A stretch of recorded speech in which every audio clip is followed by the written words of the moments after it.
Ms. Hutchinson, I also want to thank you about bringing up the poverty draft and this idea of a bootstrap.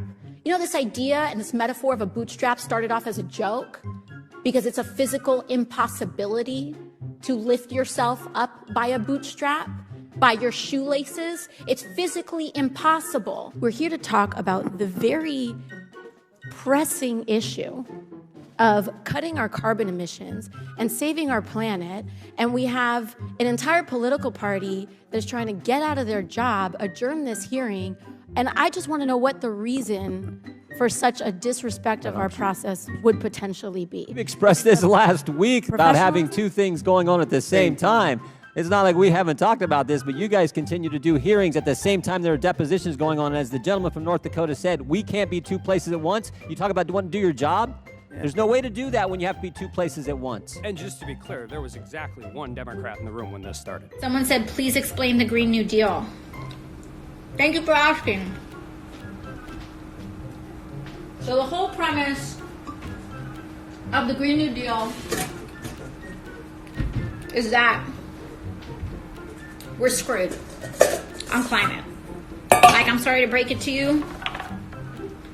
If we do nothing, there is no hope. Like, why are so many grown men just obsessed with this, like, 29-year-old? I mean, it's great. I love the... Legal asylees are not charged with any crime. When you enter the country illegally, it's violation 8 United States Code 1325. Seeking asylum is legal. If you want to seek asylum and go through the port of entry, do it the legal way. The Attorney General of the United States has made that clear.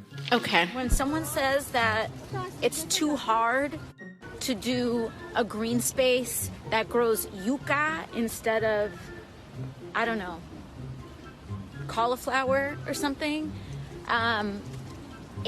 what you're doing is that you're taking a colonial approach to environmentalism. And that is why a lot of communities of color get resistant to certain environmentalist movements. Look, you've got some people here. Type in how much money in student loan debt you have. Someone says that they have $120,000 in student loan debt and they pay about $620 a month. This other woman says, I'm an indigenous dollars in debt. Post your student loan debt. I'll read it out so we can all see how ridiculous this problem is and widespread it is. Because the thing about debt is that there's a culture around shame of debt. This is what changing the country looks like. It's when we choose to show up and occupy the room and talk about the things that matter most, talking about our future.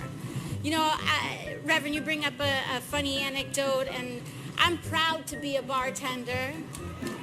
Ain't nothing wrong with that.